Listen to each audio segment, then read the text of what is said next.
ಕುರುಕ್ಷೇತ್ರದ ಪವಿತ್ರ ಭೂಮಿಯಲ್ಲಿ ಎರಡು ಸೈನ್ಯಗಳು ಪರಸ್ಪರ ಮುಖಾಮುಖಿಯಾಗಿದ್ದವು. ಹೋರಾಡಲು ಮಾತ್ರವಲ್ಲ, ಧರ್ಮದ ಹಣೆಬರಹವನ್ನು ನಿರ್ಧರಿಸಲು. ಬಿರುಗಾಳಿಯ ಮುಂಚಿನ ಆ ಮೌನದಲ್ಲಿ ಅರ್ಜುನ ನಿಂತಿದ್ದ, ಒಬ್ಬ ಯೋಧ, ಆದರೆ ನಡುಗುವ ಹೃದಯ ಹೊಂದಿರುವ ವ್ಯಕ್ತಿಯೂ ಆಗಿದ್ದ. ಅವನ ಬಿಲ್ಲು ಜಾರಿತು, ಅವನ ಆತ್ಮ ನಡುಗಿತು. ತದನಂತರ ಆ ಧ್ವನಿಯು ಇನ್ನೂ ಕಾಲಕ್ರಮೇಣ ಪ್ರತಿಧ್ವನಿಸಿತು.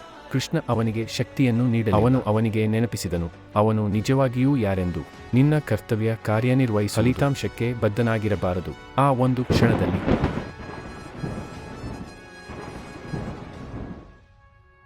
ಅರ್ಜುನ ಎದ್ದು ನಿಂತ, ಯುದ್ಧ ಯೋಧನಾಗಿ ಅಲ್ಲ, ಸತ್ಯದ ಯೋಧನಾಗಿ. ಇದು ಕೇವಲ ಪ್ರಾಚೀನ ಕಥೆಯಲ್ಲ, ಇದು ಒಂದು ಕನ್ನಡಿ ನಿಜವಾದ ಯುದ್ಧಭೂಮಿ ಒಳಗಿದೆ ಎಂಬುದನ್ನು ನೆನಪಿಸುತ್ತದೆ.